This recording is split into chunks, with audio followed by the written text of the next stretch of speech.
Hi y'all, it's Belle. Welcome back to my channel. Welcome back to another video. This is gonna be my most my most recent reads, but not really. It's from like a year ago. Can't believe I'm finally doing another video finally, and I'm trying to. It's gonna take a while, and I'm not gonna be able to do the full reviews and like writing like I normally do, because sometimes I can write a book, but I have like 12 stacks. This is the most behind I've ever gotten. And I want to get them put away. I want to get the reviews done. I'm just trying to get caught up on everything. I'm getting all my book hauls posted. I've posted to Instagram all the books that have been sitting to me. I got those all caught up. So now it's time to work on these. So here we go. First is Cece, Rios, and the King of Fears by Kaela, Rivera. And this is the second in the series. The first book quickly became one of my all-time favorite reads. And this one is too. Like, I can't even decide which one I like more. And I don't want to spoil the first book, so I won't mention who the character is, but the chapters actually alternate points of view between this character and Cece. And I really enjoyed this new aspect and love seeing both sides, different experiences and journeys.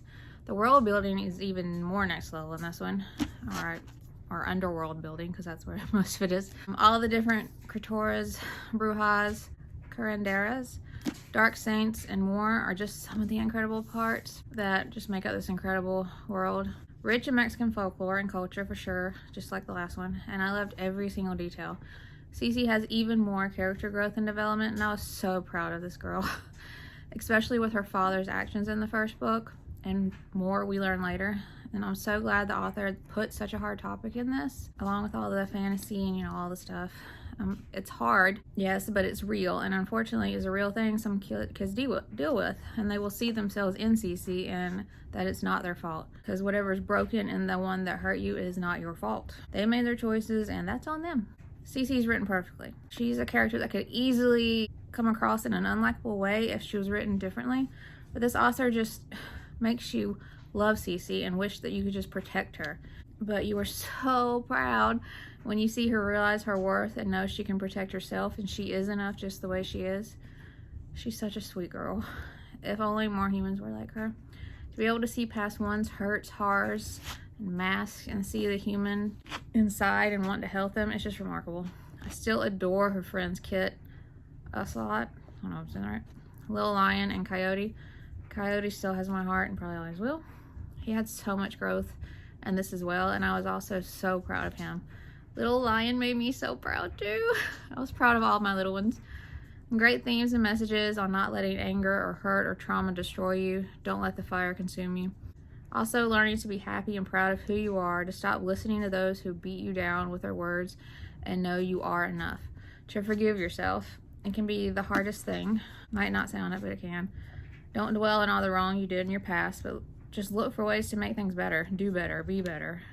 Setting right the wrongs of the past, no matter the obstacles in your way. We meet so many new and incredible side characters along the way in here. So many twists, and it was an incredible ride. So excited for the next book after this ending.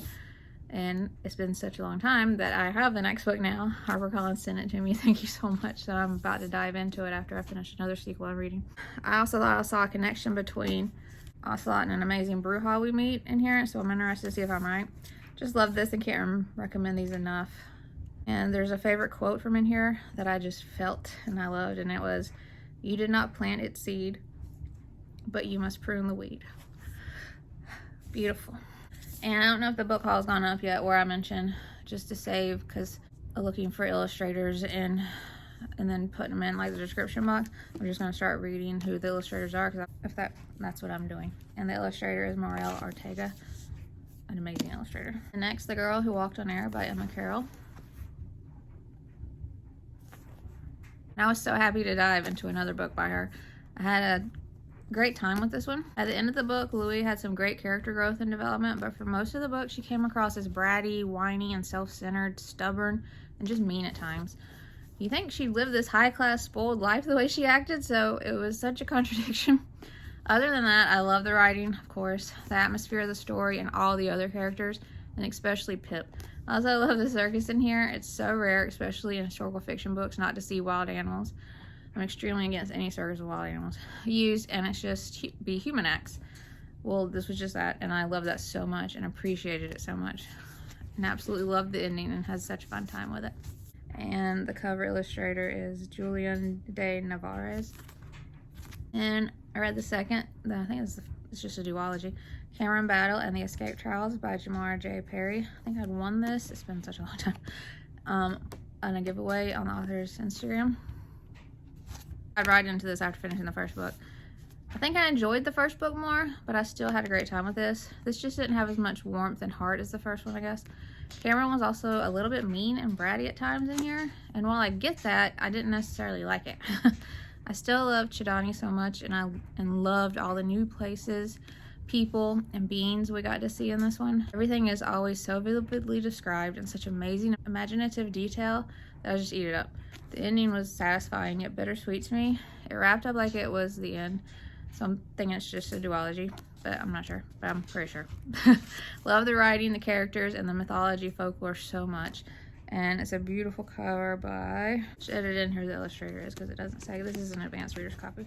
The illustrator is Raymond Sebastian. And then I had several books by this author, so in the order they were published, I just went through them all. And the first one is A Curious Tale of the In-Between by Lauren DeStefano. Just a stunning cover. And the illustrator is Kevin Keel, who's amazing.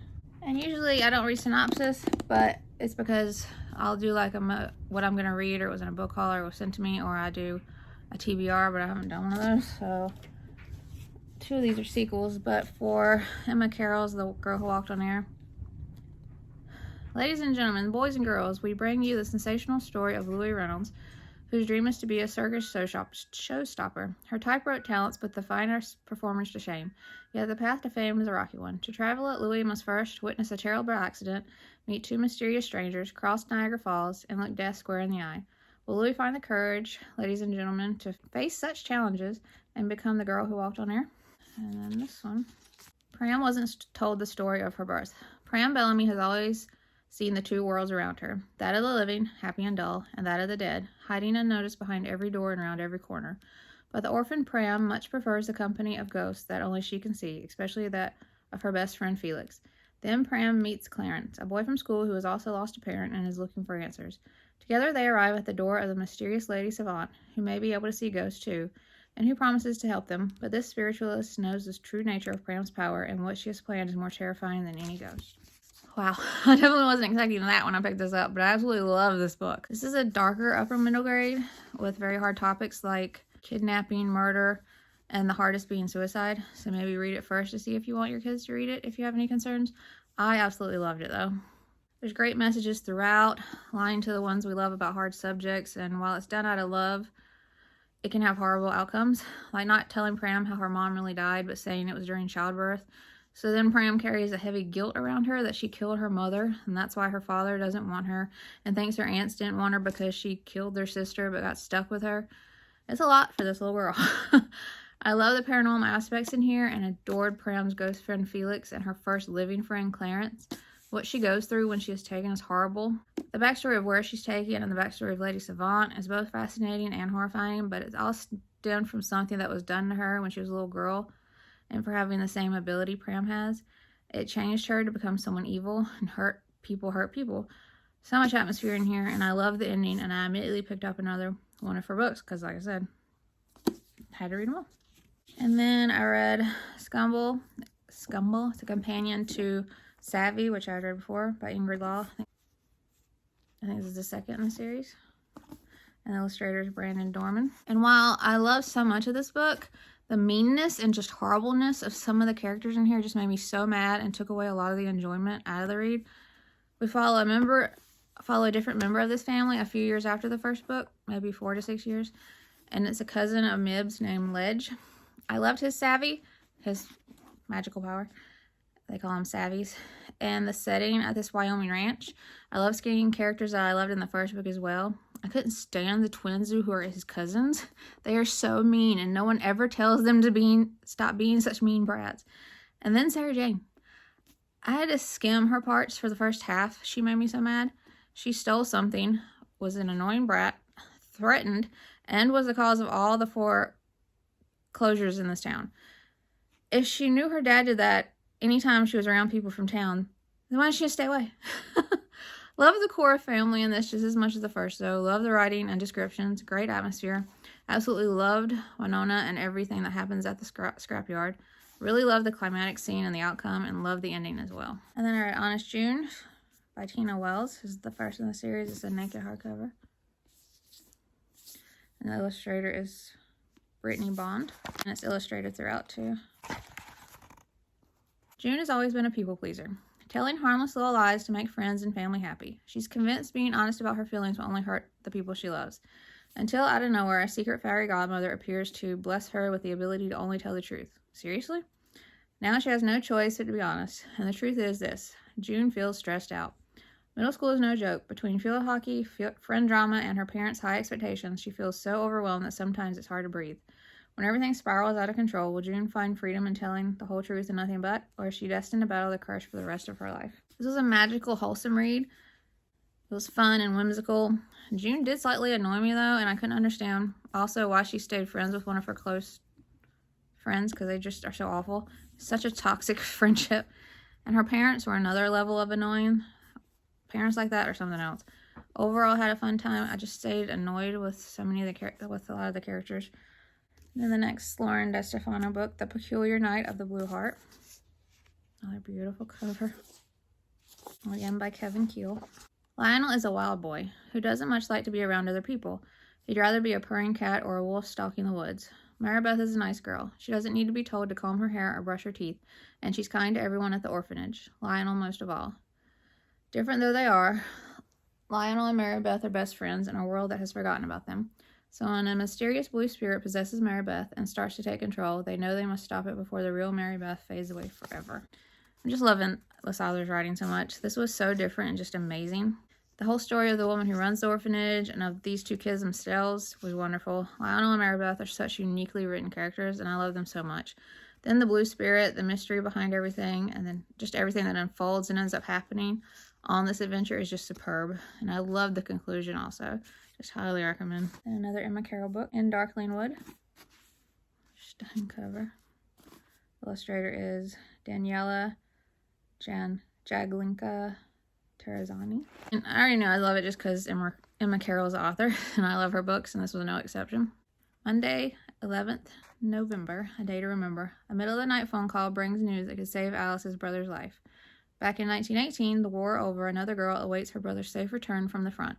Neither girl must give up hope. At the bottom of their garden is Darkling Wood, a place full of magic, secrets, and salvation, if you believe in fairies, that is. The whole reason Nell's sent to her grandmother's house, a situation where their brother is dealt with so well and written with such emotion and feeling, plus all the honest feelings a child in that situation would have, too. Then the grandmother, her home, and the woods, and her amazing dog. And then the town and how they feel about the woods and Nell's grandmother, etc. And then Flo. I love Flo. The whole story with her character and how you can compare it to Nell's in some ways is just, I loved it. And then the flashback sections that show letters from 1918. Everything just fits into place perfectly. There's great pacing and just unfolds superbly. I loved it and highly recommend.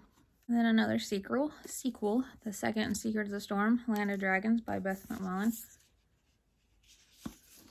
I love the first book so much and I couldn't wait to read this one. And this one was just as great as that first one, if not better. These are just such endearing characters, all of them. The writer even made me like a character that she made me despise in the previous book. Such great pacing, suspense, danger, adventure, and a great friendship at the core between these two kids and Albert. Just highly recommend. I don't know if there'll be more, but I would really love that because I just love these. And I love this author's writing. And a beautiful cover by one of my favorites, Vivian Toe, I think. Yep. And lastly for this video, Lark and the Wild Hunt by Jennifer Adam. Oh, beautiful. Illustrators Christina Cross. Kraus. Like most children, Lark Marn knows to never trust a fae. In her village, the border between their worlds is as thin as a whisper, preserved only by the ritual of humans and fae racing in the dangerous wild hunt. Lark has always eagerly watched her siblings ride until one year something goes wrong, and Lark's brother, Galen, also disappears into the fae kingdom. Lark is desperate to find him, so when a mysterious fae boy called Rook approaches her with a bargain, help him with an arcane clock and he'll help her find Galen. Lark takes the chance. She knows she should never trust a fae, but right now trusting is the bravest thing she can do. Soon she's on a quest that takes her into the dangerous Fae Kingdom, and with only a broken clock and rook by her side, she'll have to untangle Fae riddles, face the wicked Fae King, and set time straight again, or lose her brother forever. I love The Last Wind Witch by this author so much, and it became one of my all-time favorites, so I couldn't wait to read this. And I don't even know which one I like more. They're just so incredible, both of them, and I love this. The pacing of it, added with the edge of your seat suspense and phenomenal writing, just make it so hard to put it down. And like the previous book she wrote, it's a little thicker than most middle grade, but it doesn't seem that way. I flew through them. The world, magic, and all the different characters the author created were just so fascinating and intriguing. Lark is such a great main character. She's resilient, and loyal, and brave, kind, determined. Rook was an absolutely incredible character. And the way everything comes together blew my mind. All the climatic scenes were so good. I need a million more middle grade books by this author. I just highly recommend. Alright, that's it for this video. Have you seen any that you want to read now? Have you read any of them? Did you like them? Did you not? Let me know in the comments. And I hope you enjoyed the video. And if you would like to subscribe, I would love that if you'd like to. And I'll see you in my next video. Bye.